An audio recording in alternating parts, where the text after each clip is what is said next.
The next several weeks, we continue to pivot our fall hometown tour, really to focus on the areas hardest hit by Helene. And we're highlighting the stories of those who need help, those who are giving help, and all of those who are finding some healing after the hurricane. Julian Sador has been up all morning long in Henderson County at the Western North Carolina Air Museum, and joined by a very special guest. And this certainly really hits about as close to home as you possibly can, Julian.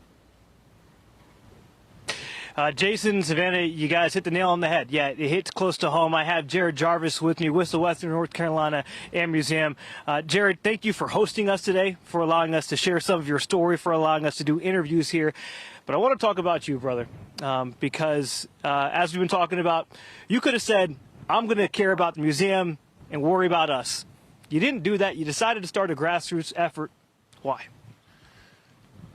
I knew immediately our needs were going to be second nature. There was a lot of people in our community that needed help. That's the basis of our organization, is to be there for community. So that naturally inspired me to focus on community first, and then we'll take care of ourselves later. Hopefully we take care of the community will take care of us later. Well, we've talked a lot about the community and the efforts and the supply drops, and I do want to mention that in a second, but I want to talk about you guys here.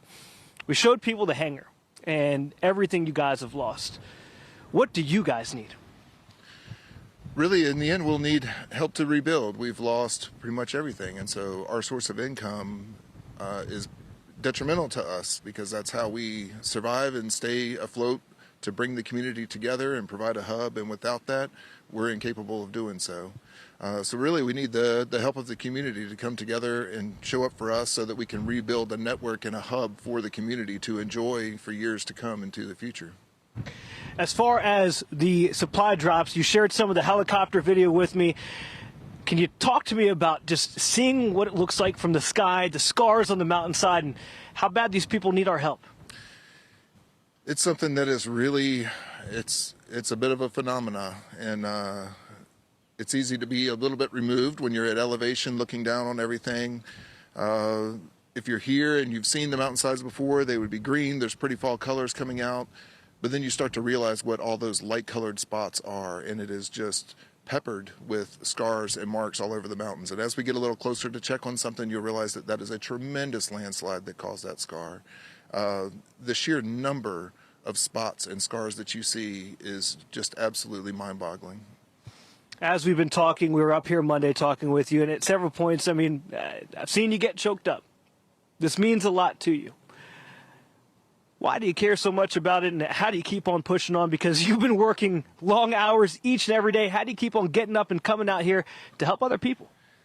It's really been the inspiration of people and how the community has shown up for one another. I've obviously shed many tears over the horrors that we've seen, but I've shed just as many over the beautiful love that the community has had, and the selflessness that I've witnessed has really been just absolutely fascinating. And it's been something really special to see the community come together the way that they have, and people that don't know one another, we're talking about other communities, different states, have really just shown up and come without even being asked. They have offered, and they have just really gotten behind us right out of the gate. Immediately, they started bringing us supplies and providing us the aid to help keep us together while we find our way and find our loved ones, and figure out what is our path forward and where is everyone, and how can we begin to rebuild. One of the cool things I saw, you guys actually got letters from elementary school kids in New York. Can you talk about just the feelings reading those letters, just saying thank you? That was an amazing evening. We had a really long day. We had flown all through the day, and it got to be late in the night, so we had to land, and we had to cease operations. So we focused in the hangar. We knew we were going to have to sleep in the hangar again. So myself and the pilots, we were scrounging around looking for what bits of food, and eating out of cans and granola bars once again, preparing to sleep in the hangar. And in the midst of that, earlier that day, some firemen had volunteered from New York to drive down some supplies, and we found those letters from the kids from a middle school in New York.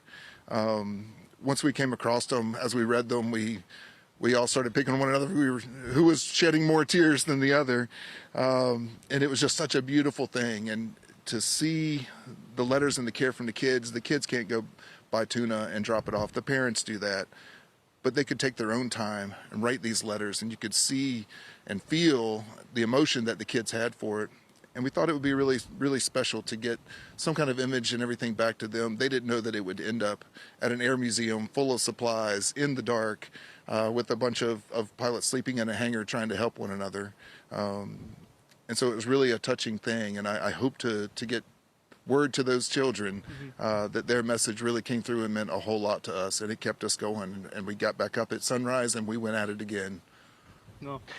Jarrod, we thank you for what you're doing, brother. And to borrow a line from the Jarvis family, because there's more Jarvises up here, we love you. Keep your head up, and help is on the way. I want to bring in Glenn, too. Stay here, Jarrod. I want to bring in Maureen, because, guys, this is what it's all about. It's about helping the community. It's a community effort here, and that's why we continue to help our hometowns. It's going to take a lot, but we're going to stick it through to the end until Western North Carolina is back the way it once was, and, heck, maybe even better. Listen, first of all, thank you to Jarrod and Glenn and everyone that you guys, the stories you're sharing today, again, is just a fraction of the hurt that they're actually feeling.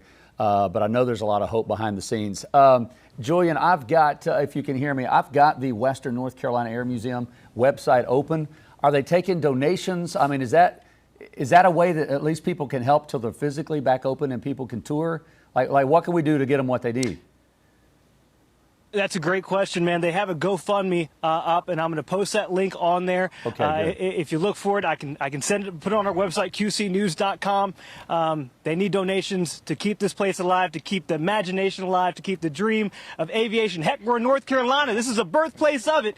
So this place needs to stay open. It needs to be a hub for the community. So every little dollar helps, Jason.